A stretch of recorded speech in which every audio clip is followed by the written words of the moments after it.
So I'm Cynthia. I'm the host of the reality series, CPS Horror Story. I am not an attorney or a social worker, but I am a mother who had her children removed by Child Protective Services. After 2 years of fighting, I did get my kids back. But that doesn't mean that we don't still struggle and deal with all of the struggles that you deal with when Child Protective Services is in your life because of the corruption, devastation, and traumatic events that they hand you when they walk through your door. So, would you like to introduce yourself, Holly? My name is Holly. I live in the state of Illinois, and I've been dealing with DCFS off and on for the better part of 5 years. I got my child returned to me, and now my ex utilizes DCFS as a weapon. Okay, so just out of curiosity, did you deal with CPS before any of this, like Yeah. as a child? Oh, no, not as a child. I had a perfect childhood. My parents are fantastic. The only time I've dealt with them was when domestic violence occurred between me and my ex. And then they entered stage left and pretty much haven't left since. They keep coming back. So when was your first interaction with CPS? That would be November of 2015. My ex beat me senseless. I was rendered incapacitated. I was knocked unconscious. I was covered in blood. May I ask, like, what happened? What was what happened that led up to him beating you? He left early that afternoon. Actually, there's a photograph of my son and I early that afternoon. Everything was hunky-dory, everything was fine. But my ex left with his brother to go drinking at the bar, and they were gone for probably 8-9 hours. And when my ex came home, and that was a regular thing. I mean, he came home and beat me probably 3 times a week. But this particular instance, I had called his sister, who, little did I know at the time, on a regular basis protects her brother. So he has had multiple domestics. He's got 60 charges in 7 different counties. And that's just what I know of. I mean, I don't know if. Like 60? 60, yeah. When I called Cook County, they told me I needed to come down there and pick out what cases I needed for court because they had 36 charges in Cook County alone. And then I started looking at other counties and pulling dispositions from other counties, and I came to find out he was in Will County, he was in Lake County, he's in Kane County, he's in DeKalb County. So, I mean, all over the place in the state of Illinois. He basically commits crimes and then leaves town, and then relocates, and then commits crimes and then leaves town. He's a vagabond. You know, I have experience dealing with somebody like that. And what I don't understand is how they get away with all of it. Well, I think a lot of it has to do with my ex's family. They're very connected. So I think they do a lot of covering up for him, especially here in Kane County where we're at currently. There's been a lot of cover up, and that's a lot of it has to do with his family because one of his family members is a trustee. One of his other family members has a lot of power in the state of Illinois because of their presence. So I'm assuming that a lot of it has to do with the family connections. But that night I called his sister for help, and she called DCFS before she even got to the house, and then told DCFS that I was a drug addict and an alcoholic, and that I do meth, and that I do coke, which I've never been guilty of. I've never, ever even done those drugs before in my life. And so she set the narrative moving forward with involvement with these people that I was this particular person. And so when I was dealing with DCFS, they were automatically assuming a lot when I met them. But that day, Becky, my ex's sister, ran off with my son. And I went to the hospital. My nose was broken in 4 places. And then the next morning, I find out from the police department that DCFS had custody of my child. So I went to the DCFS office and did the interview, signed the safety plan. As we all know, that is a trick of the trade. I signed the safety plan, so I had a piece of paper to wag in front of his sister and get my son back. Little did I know she had gone to the courthouse to get an order of protection against me and ran off with my son for 9 days until I was able to bring it back before a judge. So let me repeat this because it sounds awfully familiar as to what my son just told you. Yes. So you go to the hospital, right? Right. You call your sister-in-law or Yes. whatever. Well, Okay. I called her in advance of Right. the hospital, and then I talked to her while at the hospital.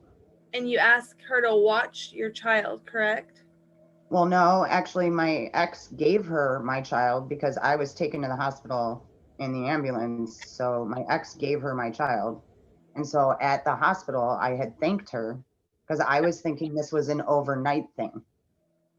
I was not anticipating she was going to attempt to steal, AKA kidnap my kid. Yep. All too familiar. So she obtained an order of protection, even though the caseworker I was working with, who was fantastic, by the way. I had two very good caseworkers at the very beginning of my dealing with the agency. I don't know why everybody else since has been the worst of the worst, but I had two very good caseworkers that were protecting me and my son right off the bat. They understood that I needed to be protected. They understood that my ex was a bad guy. And so they were working with me, but she told me that she couldn't understand why my ex's sister was able to obtain an order of protection because she even told me no one told her to do that. She just did it on her own because she knows the system and she knows that an order of protection will trump DCFS. So they are not able to tell her what to do or to do anything because of the order of protection, because she knew that she had a felon living in her house. She knew that her husband had been arrested for cocaine. So she didn't want DCFS to do background checks. So she got an order of protection so that they did not have any rights to tell her what to do or to run a background check or to check the home or anything because an order of protection trumps DCFS. She knew exactly what she was doing. That's so strange. Like, that's crazy. Isn't it, like, to me, how, like, the premeditated plans like this, where I get confused is how this stuff holds up in the future, like in court. Well, technically, I was supposed to wait 21 days to contest the order of protection. I called the courthouse and moved up the court date. She tried to get a protection against you? She successfully got an order of protection against me. Like a restraining order? Is that the same thing? Yes. She successfully got an order of protection while watching my child. She was supposed to just have him overnight. The very next day, she went to the courthouse and was successfully able to get a restraining order against me. So I wasn't able to go pick my son up, even though DCFS said I could go pick my son up and have him in my custody, and that Tom was not allowed around him. Who's Tom? Tom is my ex. Okay, now how did she get a restraining order, a protection order against you? What was her cause? Well, she told two different stories. She told one judge to get a restraining order against me. She told one judge that I was a drug addict, which I took a drug test the very next day and proved that she was incorrect. So when I went back to contest the order of protection, they dropped it, but it took 9 days. And then she used a different story to get a restraining order against my ex. And then she told that judge that he had beaten me and that he was a drug addict and he was an alcoholic. So she told two different stories to two different courtrooms and got two separate restraining orders against each of us. She was literally trying to kidnap my child and keep him for hers. Her name is Rebecca Waltz, by the way. I'd love to drop that name. How old was your sweet baby at this time? 1.5 years. Year and a half. So very similarly to me, as you're already going through hell and you need support, you've got people coming in and taking your kid, your heart, your body part, piece of you. Mm-hmm. And after 9 days, I got him returned to me under the safety plan, and that kept Tom from being my ex, Thomas Ryan. That kept him away from my son. And under the safety plan, I was supposed to do, domestic violence counseling for the victim. I was supposed to do, an assessment and then a mental health assessment. And then that was it. They didn't really put too many restrictions on me because at the time I had 2 very good caseworkers. The caseworker herself was Melina Pantoja, and the intact worker, her name was Angela Jackson, and they were angels, absolute angels. They fought for me and they fought for my son so hard, and they worked with me. They weren't oppressive like the rest of the agency. That's why when I say DCFS and CPS and stuff like that, there's a lot of bad apples, but there are a few good ones that actually get into, the social work aspect of it, and they actually do care. And I had 2 people that cared a lot right from the beginning. Now, really fast, 2 things. Not that this is important, I just need to say this. It blows my mind that somebody got the protective order against you without like actual proof, when I can't tell you how many times I've tried to get one against a couple people with proof. Yep. And I mean, like, for example, my ex-husband, he threatened to kill me. Mm-hmm. He was on meth, admitted to being on it, couldn't pass a drug test if his life depended on it, plus had guns. But do you know why they told me I couldn't get one? Why? Because I didn't have I didn't have proof of physical abuse being done. I'm like, you have to wait till I'm dead? Okay. I know. I've tried to get my son put back on the protective order a million times, and they keep telling me I don't have enough proof to put him back on. But he was on the order of protection, and DCFS took him off the order of protection. Order of protection against who? He was protected from his father. Okay. Now, and then they took him off. Has his father ever done anything to him? Yes, he sexually and physically abuses him. And so does his girlfriend. Thomas Ryan, Amy Van Mersbergen both torture my son on a regular basis. Would it bother you if we talked about that? No. Okay, Because can you tell me the whole purpose of going public. Can you tell me what they do? Yeah, and well, how did you find out? When my son was 2.5 was the first time that he complained about something. And what did he complain about? He dropped his diaper and he pointed to his butt and he said, "Daddy hits me here." And he pointed like to his butthole. And we said, "How does he hit you there?" And he showed us his finger like that. And that was when he was 2.5. So we reported it, and the caseworker swept it under the rug in less than 7 days. And then about 6 months later, was coming home with injuries and burn marks. He came home with like a black eye, like 2 black eyes, like he got his nose broken, even though little ones, they can't have their nose broken. So it was just a contact bruise. So he told us that Daddy had hit him in the face. How? He showed us his nose and he said, "Daddy hit me," and kept poking his nose. And that was when he was 2.5. So we took him to the hospital, and the hospital made a report. And again, the report was swept under the rug in 7 days. So let's fast forward now. He's now 6. Now, when he was 4 and 5, my boyfriend witnessed him make excited utterances He Make came what? back excited utterance. So what that is when something happens and they're so excited that they can't help blurting something out.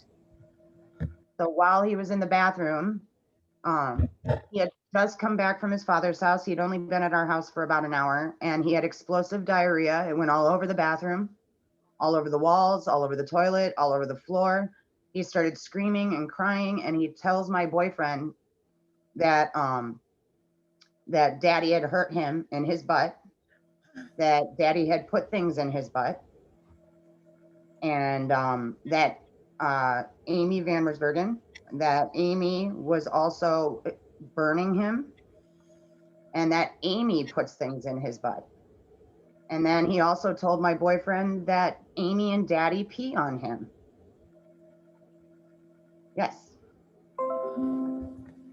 And so in the process of that, we took him back to the hospital.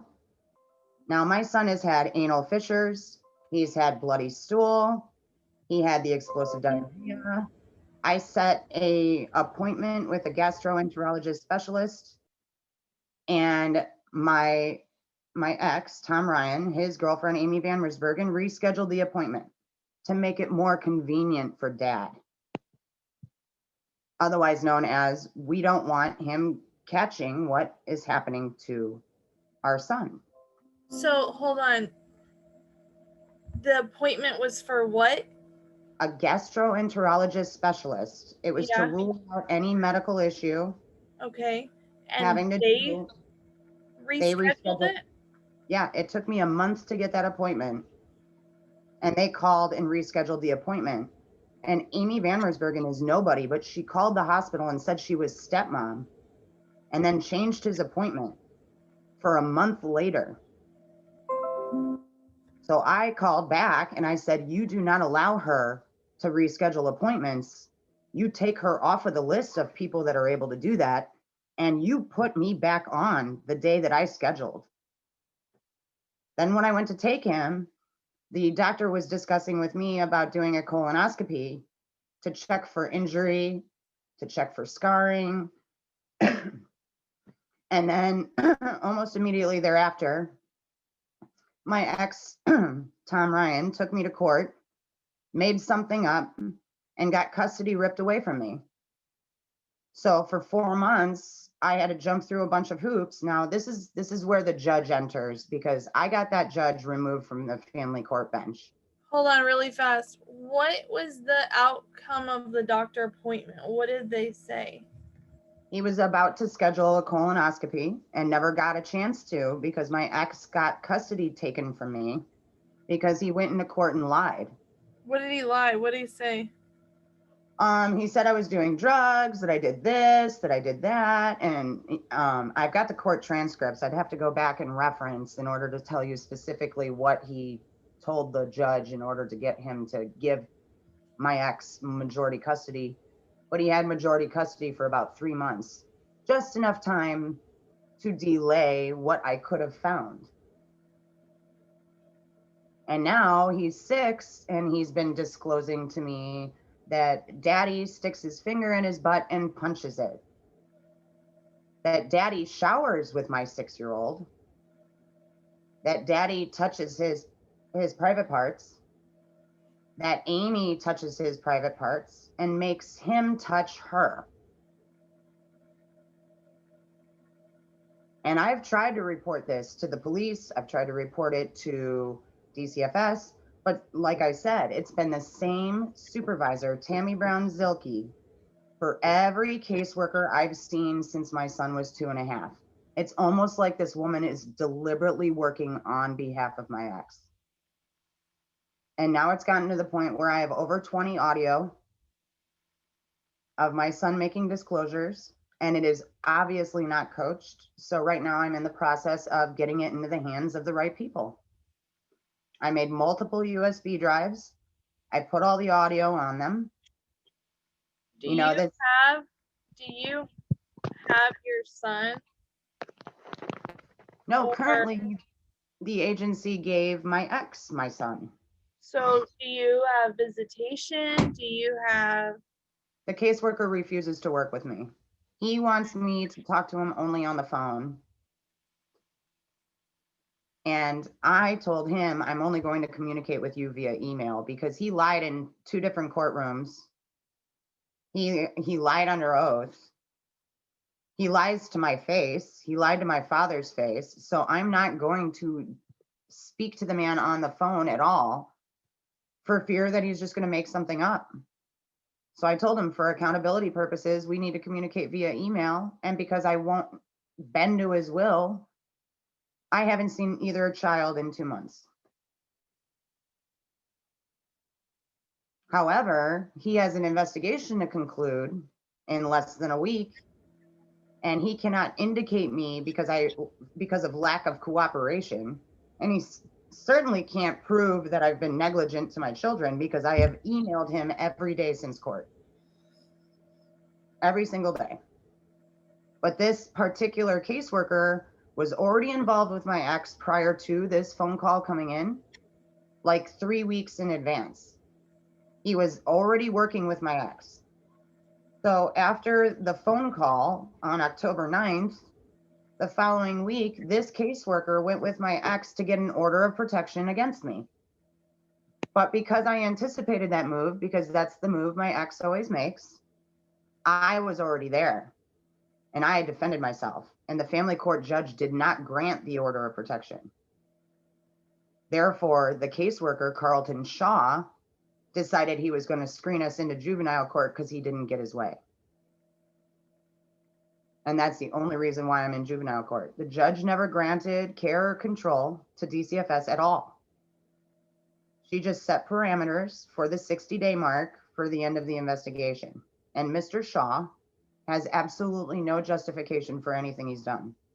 He's been completely illegal from the day that he walked into my life. The day that he took my children, he told me he was taking protective custody, and he didn't even call me. I was never interviewed. He came over to my parents' house, pushed past my disabled mother in her wheelchair, searched the home illegally, never identified himself. Who was this? This is Carlton Shaw, the caseworker I'm currently dealing with, the one who won't let me see my kids. He came over to my parents' home. I was taking my son to school. He came over to my parents' home, pushed past my disabled mother after she opened the door, pushed past her while she's in her wheelchair, and searched the home illegally. Then he left without ever identifying himself. He never left a card, never told my mom his name, nothing. Then he went directly to my son's school, interviewed my son supposedly at his school, which is not the clear. Let's go back really fast to your mom's house. How did he get in? My mom opened the door. And he just pushed past her. And the police officer he was with allowed it. And there's a sign on our front door that says no trespassing. So this guy just broke the law in front of a police officer, and the police officer did nothing to stop him. Isn't it amazing how they assume the authority when they actually don't have it, but they get away with it because nobody enforces it? It's insane. And my mom couldn't send him off. She's in a wheelchair. How long was he in the home? About 15 minutes. He opened up every door to the house. So he went into the bedroom, he went into the office, he went into the laundry room, he went into the bathroom. For? I don't know. He never told my mom either. Why was he even there at your mom's? Because he got a phone call that I was supposedly drunk at the doctor's office. Now, my ex and I, that morning, normally we do our exchanges at the police department. That morning, I had scheduled a physical for our son for school. So I was at the doctor's office. Typically, he would have insisted on us meeting at EPD, and I would have just taken our son to the doctor anyway. Right. But he insisted on taking our son to the doctor. Not only that, when he got there, he told me, your time doesn't start till 9. Then why did you tell me to be here at 8? He's like, are you drunk? You must be drunk. And then he looks at the nurses and he goes, call 911. And they were both looking at him like he was Looney Tunes, because I was just talking to them about records and everything else. They were looking at him like he was Looney Tunes. Next thing you know, this Carlton Shaw is running around all over the place. He came to my parents' house. I was taking our son to school. I got him to school, and mind you, where our son was going to school is where I had moved to get away from my ex. I had moved to Burlington. So he was all the way out in Burlington. That's about a 45-minute drive. So we went and took him to school. We dropped him off. And we were on our way back, and then we find out that this guy had just pushed past my mom, illegally searched the home, everything else. Then later that day, when I went to go pick our son up after school, because it was my day, he's not on the bus. So then I called the school, and they said, oh, well, and here's Carlton Shaw. So I talked to him on the phone for about 2 seconds, and he said, I'm taking protective custody of your son. And I said, over what? And he said, well, I got a phone call this morning. And I said, so you're just taking my son? And he said, yes, and I've given him to the father. And I went, okay. And he's like, I need to speak with you. And I said, there's nothing more to talk about. And I hung up the phone. Did you ever find out what him and your son talked about at school without you there? Well, according to the caseworker, it's a mumble jumbled mess, and he's trying to use it in court, but it doesn't even make sense. He was trying to say that there was domestic violence at mine and my boyfriend's house, of course, in Burlington. And who was supposedly the witness to this? Who do you think? Who is the one who gave his account? Your ex, probably. There you go. So he's going off my ex's word and my coached son. Because that's exactly what you would do. You would have this argument or whatever it is in front of your ex like that just to get. That's what I'm saying, how it doesn't make sense. Right. And the caseworker, he decides, okay, so we have a less than a year old baby, right, at this time. So why did he go with my ex to go get an order of protection against me in family court first? If there was imminent danger, wouldn't you protect the smaller child first? Now, out of curiosity, so 2 kids, they have 2 different dads? Yes. Okay. One's a good guy and one's a bad guy. Okay, so the younger son, the baby, is it with your boyfriend now? He is. Okay. Yeah. And he's free and clear. Like, DCFS is not in charge. So do you have custody of the baby? Well, technically we both do, but DCFS placed an order of protection on my boyfriend to keep me from the child. And did that with my other child too, because they couldn't maintain control because they don't have emergency custody. So they decided to find a loophole and put me on these pieces of paper until we move forward in the court system. And then just yesterday, no, 2 days ago, the caseworker showed up at my parents' home trying to get me to sign a piece of paper, and then went to my boyfriend's home yesterday and tried to get him to sign a piece of paper. And according to him, it's a release. Are they trying to separate you and your boyfriend? Oh yeah, I'm displaced. They told me to leave the home. So I'm staying at my parents' house for now until this blows over. And probably permanently, at least until I can make sure that these people are held accountable. Because there's no way that this is legal. Any of it's legal. There's no way. They're going off of a felon's word. And my coach. Why is he a felon? He's a felon because I got him convicted of aggravated battery with great bodily harm. When? I got him convicted in 2017. That's the domestic from 2015. So hold on. I know I get. Yeah. I'm glad I'm not the only one that laughs about this. And I don't mean to laugh. No, you can't help it. It's so ridiculous that it's go ahead, ask the question. It's just like the incompetence of people. I don't understand. So, um, so this man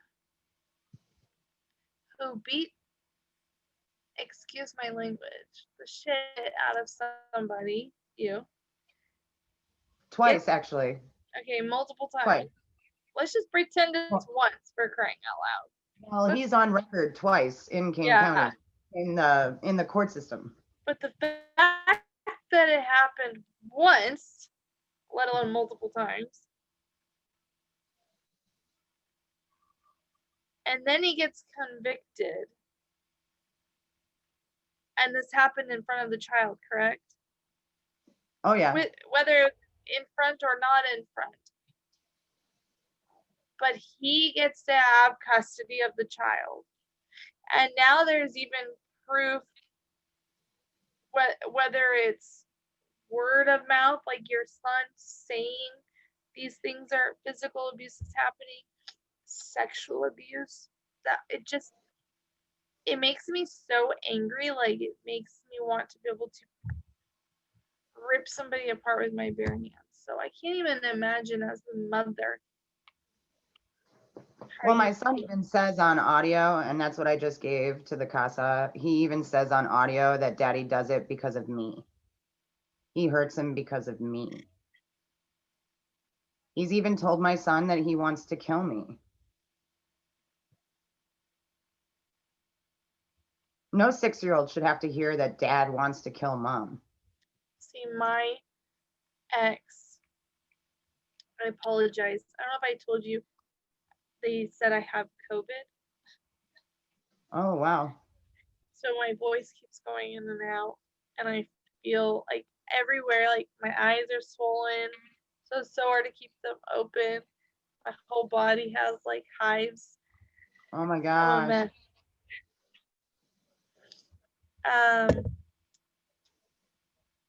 My ex, while on meth, threatened to kill me.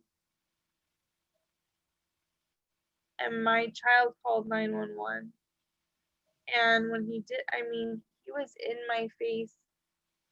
It was pretty scary. And do you know that they did nothing? And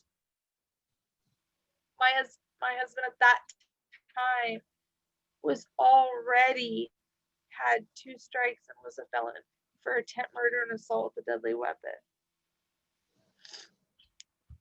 Then, so he's not allowed to have any weapons or anything like that, right? Right. Then he does. He buys these guns that he threatened to kill us with. And actually, one night I woke up to all the guns set up to do that. But they raided the house and they arrested him. And he got out of jail with the slap on his hand. Mm-hmm. Sounds about right. But do you know, I want to show you. 1 second. Do you know that if you already have 2 strikes, 3rd strike, you're out? Oh yeah, because you're in California, right? Yes. Yeah. Yeah, I'm familiar with that. Those were them? Those are them. Those are assault rifles. Yes, I know. Like, he can't even have a 9mm, much less an assault rifle. Right. How did he not go to jail? He did go to jail, and then after a week, they let him out on probation. I don't know. I don't know how, but so while on probation, not only do I have him threatening messages that I sent his probation officer, and I'll tell you what he said, but I also have What else do I have? He was high. He couldn't pass a drug test. All of these things. How does he not get in trouble? Well, my ex has all those charges, but he didn't have any convictions. For example, this is our issue. He didn't have any convictions because no other woman really bared witness to his domestics, because once they were rid of him, they were just thankful to be rid of the guy. Because my ex, according to my therapist, is a Ted Bundy level psychopath and a skilled liar. Yep. And a narcissist. And a narcissist, yep. And that he takes far too much pleasure in torturing me, and he'll use any tool in which to do so, which most especially happens to be my son. And if you look at his girlfriend, Amy Van Mersbergen, I want to know about her. She lost her daughter when she was 3. She lost custody of her daughter because she left her daughter alone in a hotel room, ended up in a psych ward. She has a criminal history. She's attacked police officers. She's got criminal trespass. And one time when she came to our court date, we were stuck waiting for about 7 hours. And for 7 hours straight, the woman smiled like Jeffrey Dahmer, to the point where people were walking out of the courtroom going, "Who is that?" She's called our son's school and acted like she was mom. She's called and changed appointments around saying she's mom. She's got a history of stealing people's identities. She has a history of stalking. She has a history of violent offenses. And nobody's done a background check on this woman. And she's the one that's primarily in charge of my son, because his father loves to drink so much that he's barely around. So the person who's primarily in charge of my son is Amy. Mm-hmm. How old is she? She is, I do believe, 1 year older than me. So she's 38. She's 38. I'm reading a comment. Just one moment. Sure.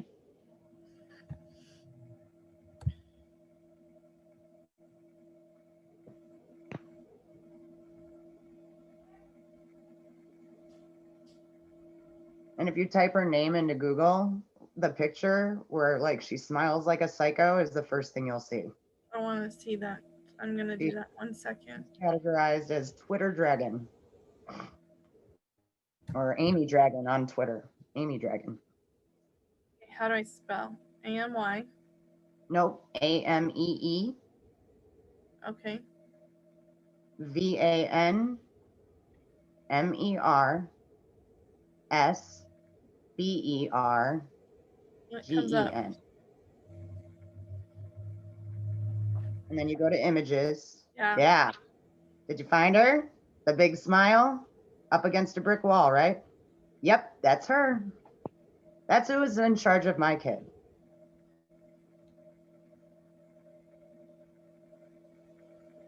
And she's notorious all over town for being a totally psycho drunk, to the point where she supposedly almost broke a poker machine at one of the bars in the area.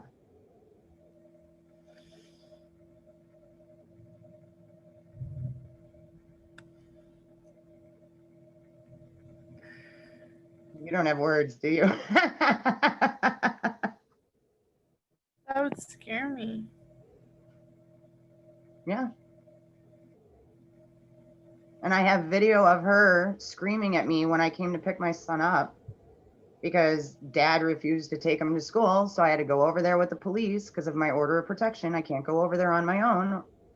So when I got there with the police, she comes flying out of the house screaming, "You didn't win. What are you smiling at? You didn't win." I said, "I'm smiling at my son. I'm smiling at my son. It has nothing to do with you." Screaming at me, going, "Are you happy, Robert?" to my father. Just nuts.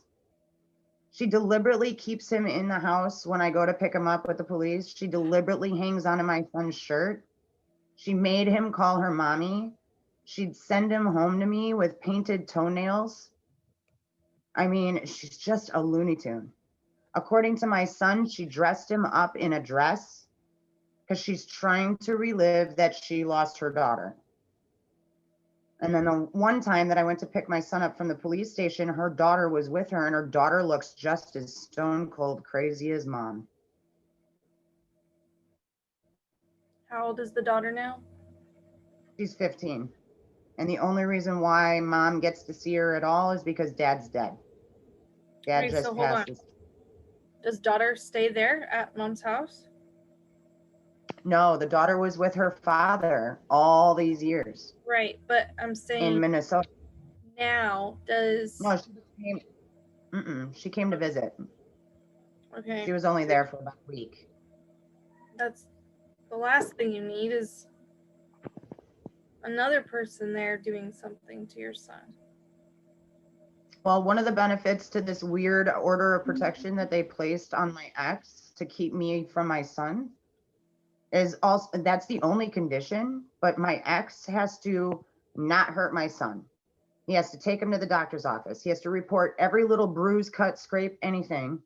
He has to do random drug drops, random drop-ins, substance abuse assessment, psych assessment, domestic violence assessment, and do all recommended services following that. So, I mean, there is a benefit to this order of protection being in place. And part of the reason why I'm going public right now is because there's less risk of my son being hurt now than there would be without that piece of paper. And the only person that would be accountable for my ex hurting my son right now would be Carlton Shaw, because he's the one that's supposed to be babysitting.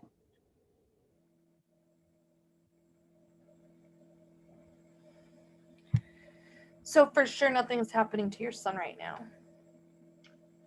Well, I wouldn't know, but I pray. Right. And I know that there are conditions in place to protect, to make my ex more aware of his behavior, if that makes sense. Like, I don't think he's as inclined to hurt my son when he's under a microscope. It's when he's not under watch that he hurts my son. What about Amy though? Well, Amy, if she really, really wants to see the best side of my ex, then go ahead and cross him. Because if she puts my ex, because my ex is the one on the order of protection. So if anything, because it specifies no one in the household is allowed to use corporal punishment, fists, belts, anything. So if she were to hurt my son, my ex can go to jail. So there's, what about sexually though? Well, in general, because my son goes to a therapist every week and DCFS takes him there. Do you think you would be afraid to tell them though? Like, he's had a relationship with his therapist for over 2 years, and his therapist even told me that while Tom was in exclusive custody of our son, she said that she believed that our son was being coached, and I didn't have any custody at the time. So the counselor is well aware. She's actually a child abuse specialist. She specializes in sexual and physical abuse of children. So she's been building a relationship with our son for 2 years now. And I'm sure she's got plenty, written down, or she's probably already heard plenty, because our son has built a relationship with this woman. It's only a matter of time before she has enough, you know what I mean? right. To do. I mean, I'm sure she's already reported, because my ex has brought up DCFS multiple times over the course of the last year in court. So I'm assuming he's probably been involved with them all year. And that this was his Hail Mary. This phone call on October 9th was his Hail Mary to try and get me roped in, because he knew that he was already in trouble. Let me read this comment. I told you my case is crazy. The reason I keep up with the comments is to see if there's questions for you or anything like that. Oh no, understandable. How has this whole thing affected your mental health? That's where, that's where my ex gets a lot of his ammunition. There's been a couple of freakouts where I've drank and I've, either ended up in the hospital or whatever. I reported on it to the Daily Caller. One time he followed me all over town and I picked up booze and drank in a stall at the library while I was pregnant. I reported that to the Daily Caller. Not my proudest moment, but after that, obviously I got into therapy and I got into EMDR therapy and I did corrective measures, but my EMDR therapist told me point blank, she said, after 26 sessions, Holly, you're never going to get better until you reduce the contact with your abuser. Because she said, 26 sessions can cure a war vet, but war vets leave war and you Right. haven't left the war. And she Wow. said, so you could keep coming to me and you could keep coming to sessions and we could try and keep reprocessing, You're but until you still reduce dealing the with amount it. of contact, I'm still dealing with it. So she said, come back when you can reduce your contact with your abuser. And that's what I've been fighting for years. And I was just about to accomplish that this month when my ex made this phone call. And I know it was him that made the phone call. I'm just waiting for the agency to finally admit that he made the phone call because they're going to have to in adjudication. They're going to have to prove who their witness But was. thank you for sharing that, just FYI, because you are right. So the war veterans, they leave, they get to walk away and then process it, and we are still in constant battle Exactly. dealing with it. We have over And then 400 so docket many entries in family triggers. court. He drags me into court Yeah, 3 times a month, minimum. He drags me into family court 3 times a month over nonsense. right. How can you hold a Like what? job? How can you go to school? How can you do anything when I'm a pro se litigant? I spend my entire month prepping for the next nonsensical court date. What is he saying, or what's being said that is causing you to have to go to court? He wants to modify the allocation judgment so he could be residential parent because he couldn't get him to school, because he couldn't afford to get him to school, because he doesn't drive. So he would have to pay a cab to get our son to school. So he was trying to modify our parenting agreement so that he could be residential parent so he could switch his school. When he didn't get his way, lo and behold, DCFS got called. Immediately after the DCFS call, he filed for child support and sole custody. Now, do you see the routine? It literally is a hamster wheel. I do this every other month. He does the DCFS phone call. He does the modification. He wants to be residential parent. Then he wants sole custody. Then he wants child support. It's over and over and over and over and over and over and over and over and over. It's to the point where it's so stuck with a lot. One thing I've heard in what you've said that is similar also is none of this has to do with the kid. No, never does. I got him into a far superior school district. I busted butt to be able to get out there, to find a place to live so that I would be able to get him into a better school district, which is college prep. It's college prep from 5th grade. They start prepping them for college in 5th grade. So they start, kind of giving them a little bit more and a little bit more and a little bit more, but the gradual process teaches them to study properly. Instead of slamming them from freshman year on, they start kind of moving them into those routines and those habits in junior high and then into high school. So it's a more gradual thing, but it's a better school district, far superior. It's country, so you're going to have that small, tight-knit town kind of atmosphere. We could walk to the farm stand to get veggies for dinner. We could roast marshmallows in our fire pit in the backyard. That's the kind of life I wanted for him. My ex wanted to destroy that because it's not what he wants, and he wants me under his thumb, and he wants me where he lives so that he can keep an eye on me, so that he can watch everything I do. Because there are people where my parents live that watch every move I make and then report back to my ex. Every move I make. And then he sends me messages on our communication tool online. He'll send me a message Well, I know you had a truck over at your parents' house, a red truck. Who's in the red truck? What business is it of yours? What I'm doing or who I'm leaving with? What does he think of um My boyfriend? yeah. Well, he wants to destroy that relationship. He's really bound and determined to do so, but that's not going to happen. Because regardless of whether Brandon and I were together or weren't together, we will always be amicable for the baby's sake. So like we even knew before we made a baby that we would always be amicable. We would always be friends. We were best friends before we were together.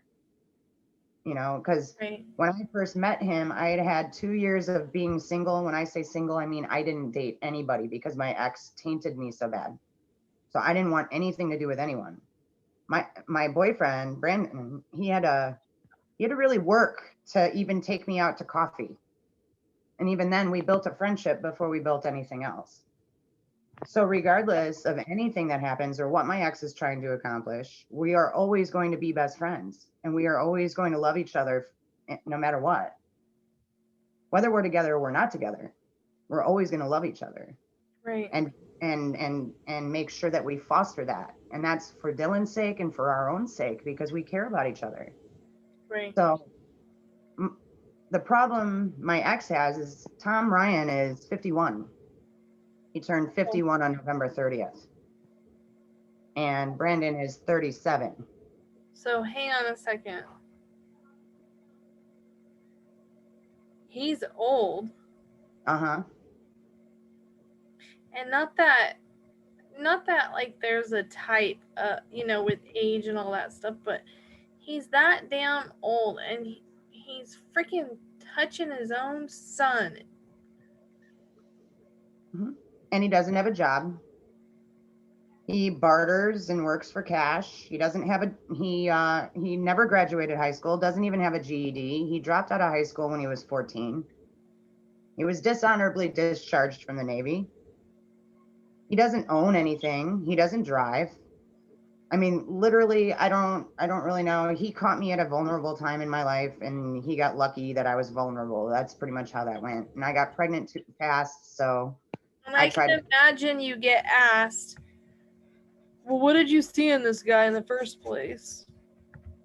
Because I get asked that when I talk about my ex and him being a felon and a drug addict and alcoholic. I didn't see any of that. When I met him, he looked like Kaniki from Greece, and that's kind of, he was artsy fartsy, and he was living in the Who is wingman. that? Have you ever seen the movie Grease? A long time ago. Let me look it up. He had the role. I mean, he looked like that character. He had the little What's thing his in the name? Kaniki. I don't know how to spell it. Spell it whatever way you can spell best. Got it. But he looked like that with gray hair when I met him. He was clean cut. He was an artist. Yep. And it was the best way for me to describe it. So I kind of fell for that rockabilly. And he was associated with some very affluent people in town. So I was thinking in my head, this guy can't be a bad guy because he's associating with XYZ person. You know what I mean? Right. And so because of the people he surrounded himself with, it made him look like a decent human being. And then I was pregnant about 3 months into knowing him. So I tried to make it work for a year and left him after a year. Our house burnt down and that was kind of like my omen. How did the house burn? March 16th of 2016. We had a 5-alarm, $100,000 worth of damage to the house fire. My ex tries to blame me for it, but I feel we were the house was investigated because they were convinced that because we were a domestic violence couple, that because somebody else who was also a domestic violence couple across town, he set his house on fire the same day that our house went up. So the fire department thought, sure as could be, that my ex set the house on fire. But it was electrical. We had electrical issues for a long time. We had knob and tube, and we had cloth wrapped wire, and it wasn't up to code, and my landlord didn't fix it. And we had shorts in the walls and stuff like that for a long time. Apparently it was electrical to begin with. And so it was burning in the walls for God knows how long before it turned into an actual like flame. But I went to take a nap with my baby and woke up to black smoke in my bedroom, got the baby and got out, and the house burnt. Like maybe 15 minutes after I got out of the house, it went up in flames. And then I looked up at the sky and I said, thank you, Lord. You've sent me a message. I'm picking up what you're laying down. I'm gone. Because all my stuff burnt up. My business was in that house. I ran a business out of the basement. Everything went up. So I didn't have a business anymore, and I didn't have belongings anymore. So it was, I picked up and left. Starting over, yep. Yeah. I took it as an. How's your family with all of this? Well, my parents were our son's foster the first time around after the domestic. They helped foster our son. And they're supportive of you? 100%. 100%. Now, do you have a hired attorney or court appointed? Court appointed, but I've instructed him to work for me, and it seems like he's doing a fine job of that. So okay. I got lucky, but they gave me 3 choices. They gave me the lawyer my ex had last time, which my ex ended up with this time. They gave me the lawyer I fired last time as an option. And I said, no, I fired her before she sent me up the creek. I'm not dealing with her. And then they gave me a third option, which is the one that I have now, who is a felony public defender as well in felony court. And he genuinely is doing what I asked him to do. So far, so good. Now, what all is on your case plan? There is no case plan. Or what was? You didn't have to do like parenting classes or domestic? There's nothing going on right now. We're early. See? When did the case open up? The case opened up October 9th. We were screened into juvenile court the following week. They did not take emergency custody of either child. There's just these orders of protection in place until the investigation concludes. And the investigation should be completed by December 9th at the latest. But DCFS literally does not have possession of either of my children right now. But I'm supposed to defer to DCFS to visit my children, or I could be thrown in jail for violating the court order. You have seen the judge? Yeah. But she didn't take emergency custody of either kid. Now do you see my confusion? I literally have no expectations, no stipulations. I don't have services. I don't have anything. This doesn't make sense. They didn't take control of either child. DCFS is not in charge of either kid. Brandon and I still are mom and dad of Dylan, and DCFS is not the boss. I am still my other son. Sorry, I'm still the mother of my other son, and dad and I are still in charge of the other son. It's just these orders of protection are in place, and I'm supposed to defer to DCFS in order to see my kids. I think that was a way for the judge to protect herself until the investigation concluded.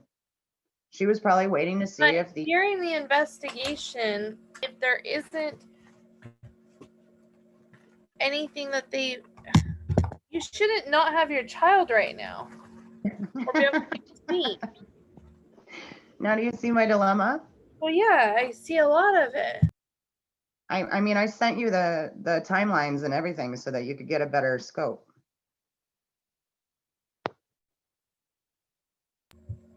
Where's the timeline? I sent you everything into the email. Okay, just a moment. Let me open this up. Because there's one called caseworker timeline, and then there's one called timeline. And then there's...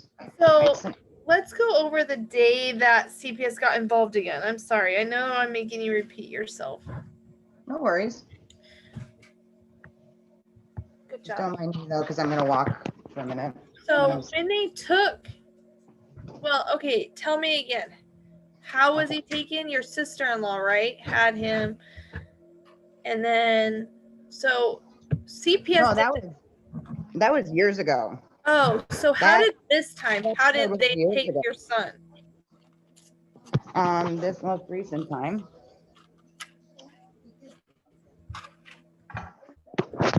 This most recent time. Well, remember how I told you that that the caseworker went over to my parents' house, and then I'm actually going to go on the porch now that I think about it, because I think I'll get better light out there.